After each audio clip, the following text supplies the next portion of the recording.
iyo hiddaha iyo qayb koowaad oo ka mid ah sheekadii riyadii xalay.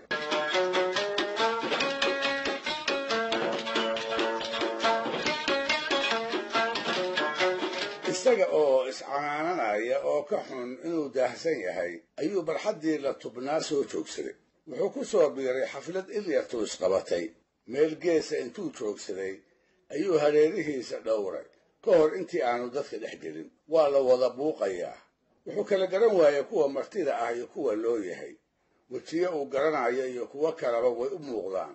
dadka inta badani waa Soomaali, qaar kale waa caddaan, qaar kale waa indho yar, qaar ladnaan baa ka muuqato oo way barwaaqaysan yihiin, qaar kale waa sabooloo arad iyo gaajo aan yarayn ayay la tiicayaan. qaar baa ku taagan jaakado kale nooca iyo qoorxirro wada casaana, qaar kalena way feera qaawan yihiin. martidii ayuu mar kala jeedaariyey.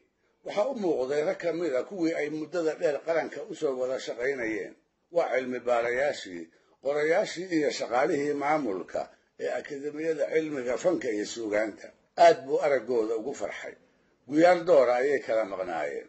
isha ayuu la raacay Siciid Cismaano, sheekooyinkiisii maadda badnaa middood xareedinaya, saaxiibkii Siciid Reedal oo dhagaysanayaana uu lugaha ku rafanayo. dhinaca kale ayuu eegay mase waa Muuse Galaalo, koox jaamac xaaji xasan ku jiro, gabayadii Sayid Maxamed midkood u marinaya. dhaguhu u raariciye bal inuu garto tixda uu marinayaa midda ay tahay. wuxuu marayaa digri hadduu ku soo galay xarbiga, aniyo duulkaygu dayadii horeetaba baqay dabada taageene, diigaanyo ciidana miyaan daafta kala raacay. sidii aardaloombiyi markaan ugu dinaahiyeeyey, dullihii shareeraa markuu dibowga jiiraayey, daayeerku meeshuusan marin dani ma jeexsiisa.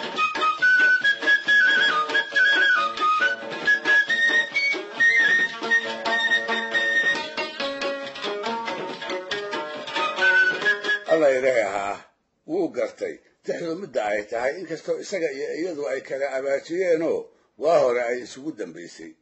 wuxuu muuse tirinayaa tixdii la odhan jiray ma duqayne reer bari wuxuu doonayuu helaye, oo ku saabsanayd goobtii habar humbulle 1910kii goobtii dhex martay daraawiishoo dhinaca iyo guutooyin la col ahaa oo xagga waqooyi bari kaga soo duulay. muuse wuu fadhiyaa halka dhallinyarada dhagaysanaysaa ay dul tuban yihiin. meel aan meeshaa ka fogayn ayuu haddana eegay, mase waa buuni axmed ashkir bootaan oo buug aftalyaani ah taagni ku daaracanaya, gacantana ku haysta koob shaaha oo uu bar cabbay. aad uma uu garanayo xafladda goobta lagu qabtay. dhab uguma cadda. wuxuunbuu hubaa meeshu inay xamar tahay. wuxuu ku garanayaa taalooyinka sayidka iyo dhagax tuur ayaa sidii iyada oo kaamera lagu cayaarsiinayo marna u muuqanaya marna ka qarsoomaya.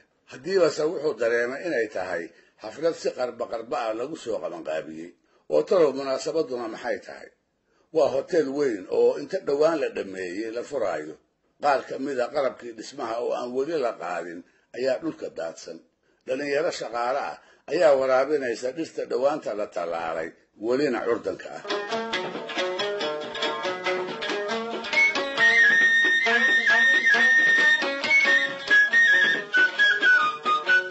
waxaad moodaa dadka meesha dhoobani inuu meeqaan ahaan siman yahay. cid gaar loo dhagaysanayaa ma jirto. khudbado lagu talagalay oo la akhriyi doono sansaankeed ma muuqdo. koox koox ayaa loo sheekaysanayaa. dadka inta taagan iyo inta fadhidana waxaa badan inta taagan. dhinacaas markii laga eego waxay u eg tahay xafladaha soo dhowaynta ee reer galbeedku ay receptionka u yaqaaneen. waxayse tani kaga duwan tahay nooca cabbitaanka ee martida la siinayo. jaramado qac ka baxaayo oo isgarab yaal ayuu shaah caddays iyo bigaysba leh qofkii doonaa kolba ka shubanaya. halkaas meel ku dhow ayaa waxaa safu taagan dhowr ninoo haamo caana ah maamulaya.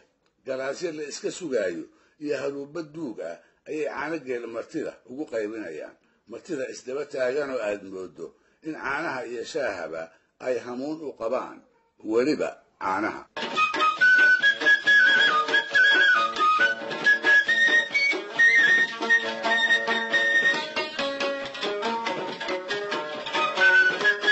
isaga oo xiise u haya ayuu caanihii geela isna safka u galay. galaas uu in doora sugaayey ayaa loogu shubay. wuu ka laacay. markaasuu isaga oo la faqaya bootaan ku yidhi bishaan mushaar mana la siinaya wuxuu ka cabsi qabaa in lacag loo waayo dadka ay labadooduba ka midka yihiin ee loogu yeeray intay dibadaha ka soo noqdaan wasaaradihii iyo wakaaladihii ay ka tirsanaan jireen inay dib uga shaqo bilaabaan bootaan oo su-aasha kaftan u qaatay ayaa inta muusooday kaftankana kaga jawaabay oo yidhi waxaan maqlay qoladii wasaaraddeeda ama wakaaladdeeda aan la biliraqaysan oo qalabkii xafiisyadooda halkii lagu ogaa loogu tago ayuunbaa isla bishan mushaarka loo bilaabi doonaa waa cid wax heshaaba geejirin ayuu is yidhi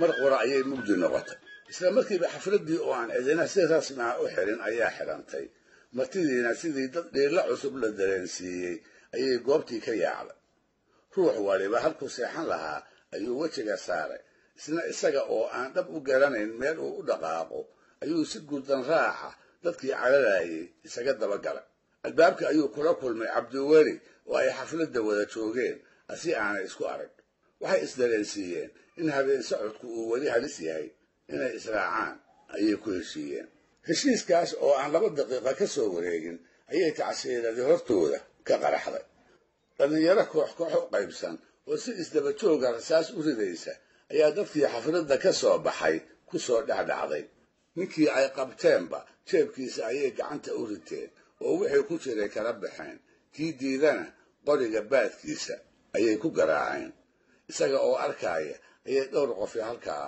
ku dhimatay qaar kalena way ku dhaawacmeen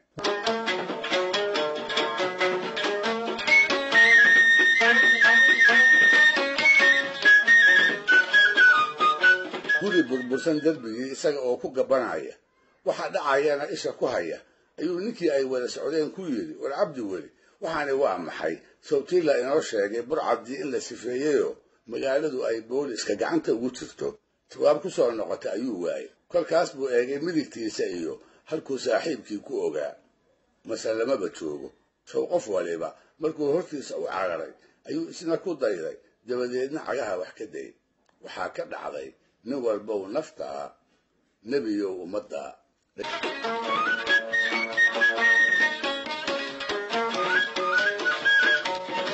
dhegaystayaal si ay isugu kiin xiranto qaybtii koowaad ee sheekada intaan idin xusuusiyo aan idhaahdo xaflad ay dad badani joogaan waatuu saaxiibkeen ku soo biiray cid ku marti qaaday garan maayo munaasabadduse waxay ahayd hoteel dawladdu leedahay oo inta markaa farta laga qaaday la furayo haddiiba wuxuu la yaabay isir ahaan martidu siday u kala duwan tahay waa Soomaali waa caddaan waa indhayar waatuu cabbaar dhan ku dhaygagay sida siloon ee goobta loo joogo kuraastu way badan tahay cid ku fadhidaase ma jirto waa la wada taagtaagan yahay wuxuu amankaagay markuu arkay niman sheekaysanaya oo haddana sii kala jeeda dhabarkana isku haya isla meesha waatuu kula kulmay rag ay jeer dawladda u wada shaqayn jireenoo waa hore ay isugu dambaysay isaga oo kobta uu jooga soo saarira waatay taalooyin dhowrihi u muuqdeen dabadeedna inay meeshu xamar tahay waatuu ku gartay si kadis ah waatay mar qura nalalkii u baktiyeen xafladdii oo aan cidi xirinna waatay iskeed isaga xidhantay sidii dad halis weyn looga soo digay waatay martidiina kala yaacdayoo qof waliba hortiisa u cararay albaabka laga baxo waatuu kula kulmay burcad xabado badan ridaysa oo martidii baaranaysa wixii diidana dilaysa waxay ahayd markii ugu horraysay oo qof la dilay uu indhaha saaro dabadeedna balaayadan dhacaysa si uu uga badbaado derbi awal hore uu hoobiya laba ka dhigay waatuu kaga gabaday rasaastii sida roobka u dhacaysay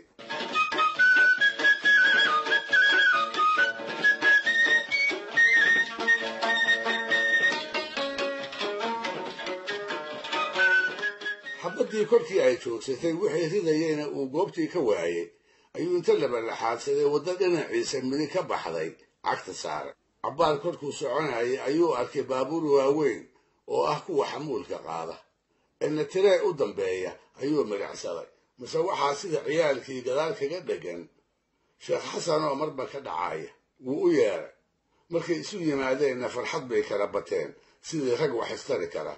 4,000 oo shilin oo ay iska heleen ayay qaybsadeen. waxay istuseen haddii ay burcad hubaysan mid mid ama iyaga oo wada jira u gacan galaan inay isku furtaan. waxay markay socdeenba mar kale ayay dushooda ka qaraxday. dhalinyaro hubaysan oo 2 kooxood ah, kooxdiibana uu 20 ku qiyaasay, ayaa aqalada hortooda ah kaga soo baxay. mar qura ayuu mugdigii iftiin isu rogay. habeenkiibaa dhalaal isu beddelay. sababtuna waa rasaasta tareesada loo yaqaan ee sida isugu faanka ah ay dhalinyaradu cirka ugu ridayaan. halkuu cagaha ku hayay isaga oo ka nuuxsan la oo yaab iyo cabsi wada jira ay farakula ku hayaan, ayuu ninkii la socday ku yidhi, war xasan, subtiirle inagu yidhi dadkii rayadka ahaa hubkii waa laga wada ururiyey oo ciidanka dowladda cid aan ahayni qori iyo rasaastoona ma haysato. waxaani waa maxay? jawaab ku soo noqota ayuu waayey. korkaas buu bidixdiisa iyo halkuu xasan ku ogaa midhacsaday. mase wadaadkiiba lama joogo. qof waliba korkuu naftiisa u yaabay ayuu isna cagaha wax ka dayay. waxaa ka dhacday nin walbow naftaa nebiyo ummadda.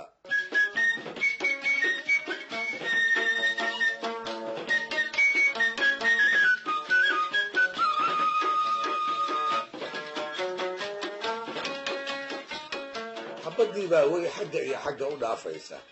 meel qarise ayuu waayey. kolkaas buu derbi aan gabaad lahayn isku loohay oo aad isugu dhajiyey. baqdin oo idil ayaa isugu timid. mar buu jeclaystay dhagaxa derbiga ku dhisan inuu ka mid noqdo. hase ahaatee ilmilicsi gudihii ayaa wax iska beddeleen. dumar wada dhalinyaro ah oo iyaguna tirada 20 gaaraya ayaa waddada ku soo dhacay. siday u socdaan iyo siday u sheekaysanayaanba waxay u eg yihiin xabadda dushooda ka dhacaysa dad aan baqdini ka haynin oo u bartay. raggii hubaysnaa ee uu ka cabsanayay markay dumarkii arkeen ayay xabaddii joojiyeen. wax yar kadibna wayba isdhex galeenoo sidii dad meesha ku ballansanaa u haasaaween. saaneef kulul baa ka soo booday. wuxuu la ashqalaalay isbeddelka dhacay xaddigiisa iyo degdegga uu ku dhacay. nin inta dhintay dib ka soo noolaaday ayuu islo ekaaday. isaga oo aan dhinacna eegin ayuu hortiisa u dhaqaaqay oo tallaabada hoos ka boobay.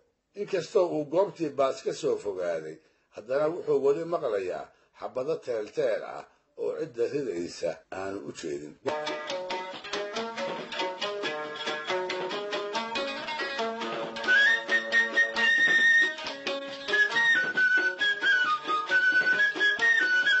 waatayse habeen ahayde mar qura ayuu waagii dushiisa ka bariyey. dhalaal cad ayay noqotay. dhulkii bacaadka ahaa ee wax yar ka hor uu ku dul soconayey iyo waddooyinkii ciidda ahaaba way u muuqan waayeen. wuxuu is arkay waddada laamiga ee jamaal cabdinaasir isaga oo dhanka waqooyi bari kaga soo hoobanaya oo xaafadaha jasuurka ah ee bartamaha magaalada ku socda. dhanka bidixe ayuu eegay. saa waxaa isku mar u muuqday manaaradii xamar ee waagii hore maraakiibta lagu hagi jiray iyo raadiyo muqdisho oo hortiisa ay sheeka uga socoto farsamo yaqaanada idaacadda kuwa ugu caansan. waa nuux iyo shamcuun oo mooto reesba ah wada saaran iyo baal dooro oo la taagan. intuu salaan ugu gacan haadiyey ayuu halkuu u socday isaga sii hoobtay. in yar kadibna wuxuu dhex galay arda boqolaala oo dugsiga sare iyo kan hoose dhexe ee jamaal cabdinaasir casharadii maalinimo ugu sii qulqulaysa.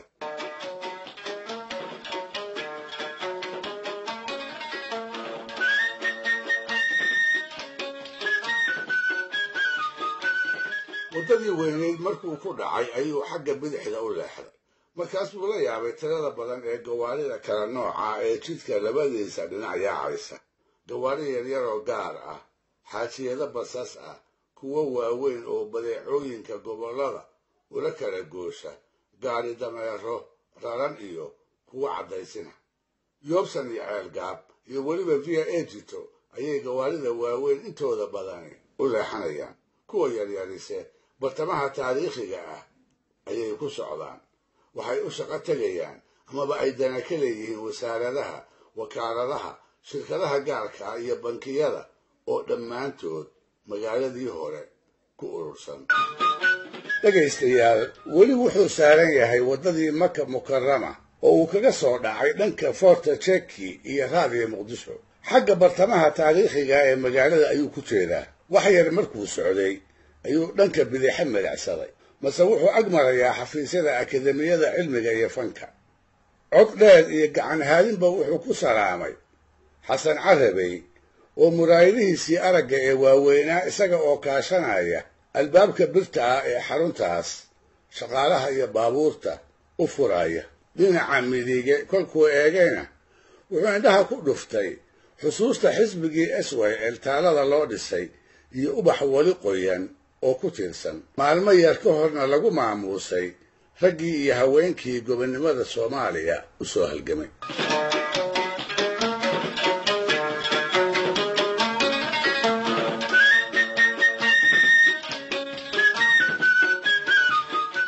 waasatay subax ahayde mar qura ayay garabgaab noqotay qorraxdii baa sidii dayax u qaboobaatay ilayskeedii badnaa baa cilcilow isu rogay neecaw udgoon oo badweynta hindiya ka soo saad qaadatay ayaa foolka dhabannada iyo gaadada u saraaxaysa intuu ku diirsaday oo sanka la sii raacay ayuu horay isaga sii socday wuxuu ku soo beegmay welibana uu cabbaar ku dhex xayiirmay dad aad u fara badan oo dhalinyaro iyo waayeelba leh laba saf oo dheerdheerna loo kala joojiyey waxay hor tuban yihiin golaha murtida iyo madadaalada oo riwaayad cusub oo banaadiri ah caawa lagu dhigi doono tigidyadii lagu geli lahaa sidii loo gadan lahaa ayaa loo safan yahay derbiga hore ee golahana waxaa xayeysiis ahaan loogu qurxiyey sawir gacmeedyada jirayaasha riwaayadda sida aweys khamiis luul jaylaani faynuus sheekh daahir aw koombe saaxiibkii aw kuuku iyo qaar kale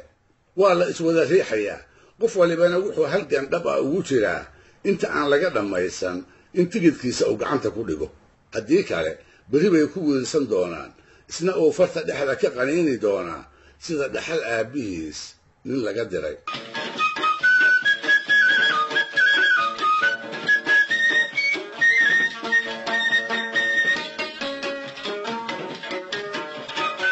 dadkii badnaa ee safafka u taagnaa intuu xoog ku dhex jiiray ayuu midigta u leexday oo guriga haweenka dhankiisa bari hareer qaaday dhulka uu ku fadhiyo intuu eegay ayuu kor u dhowray markaas buu ka murugooday laba meelood oo astaamaha waaweyn ee magaalada jeer ka mid ahaan jiray in inta la dumiyey halkoodii guriga laga taagay wuxuu isweydiiyey ururka haweenka Soomaaliyeed xarumo loo dhiso way mudan yihiin kob looga dhisaana waa buuxe maxaa dugsigii macallin jaamac iyo bar sport loogu axmay baraha taariikhiga ee magaalada maxaa looga ajoon waayay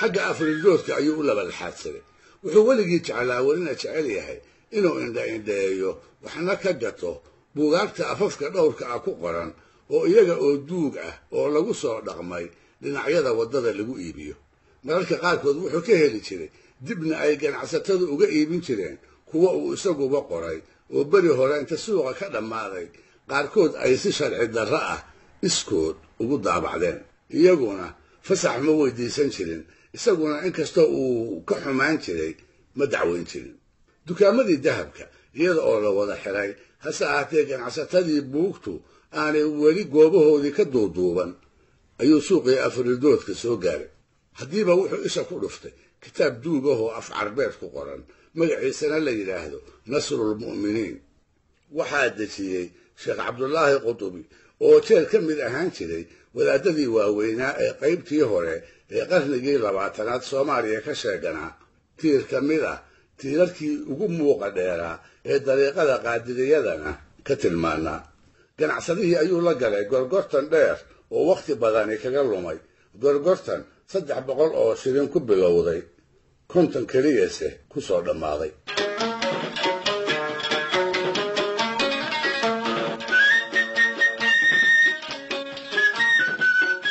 kitaabka dhawaanta soo galay bogoggiisa hore isaga oo kalba baal rogaya ayuu xagga bariga waddada laamiga ah u qaaday xagga suuq weynaha hilibka iyo khudaarta wuxuu ku socdaa 20adii iyo 50adii qarnigii 20aad xaafadii magaalada ugu dhismaha wacnayd ee gumaystayaashii talyaanigu ay lafahooda ugu talagaleen degaankoodii gaarka ahaa xafiisyadii ay dalka ka maamuli jireen iyo bulshadoodii tirada yarayd adeegyadii ay u baahnayd waxay ula baxeen quartiere europeo oo xaafadda caddaanka laga wado soomaalida dalka iska lehna waxaa ka reebanaa in lagu dhex arko amaba ay ku soo dhowaadaan wuxuu is yidhi dadku kala gardaranaa maxaa caddaankii koonfurta afrika oo keliya midabta koorka loogu eedayn jiray maxaynu u xusiga annahay naxariis darrada fashiistadii talyaanigu ay soomaalida kula dhaqmi jirteen maxaynu u ilownaa una cambaareen weynaa addoonsigii silloonaa ee gumaystayaashu ay kula kici jireen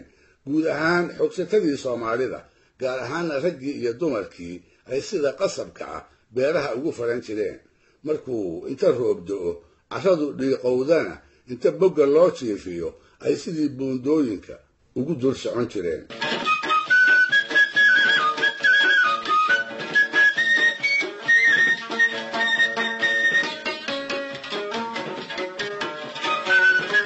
isaga oo ku sumbaxsanaya carafta khudaarta dhowaanta soo go'day ee suuqa uu feer socdo ee xamar weyne ayay su'aalahaasina maankiisa ku soo dhacayeen waxay ahaayeen su'aalo uu iloobi kari waayey tan iyo 1947 markii uu magaalada Marka kula kulmay Bakar Samow isaga aabihiis laba walaalihiisa iyo dumarkii ay qabeenba waxay ka mid ahaayeen 1930 qarnigii 20aad soomaalidii sanduulaha loogu shaqaysan jiray ee beeralaydii talyaanigu ay ugu adeegan jireen qodaalka asendooyinkii mooska iyo sheexidda keliyada biyaha webiga lagu soo leexsado keligii asayle ma wax la duudsiyi karaa dhegaystayaal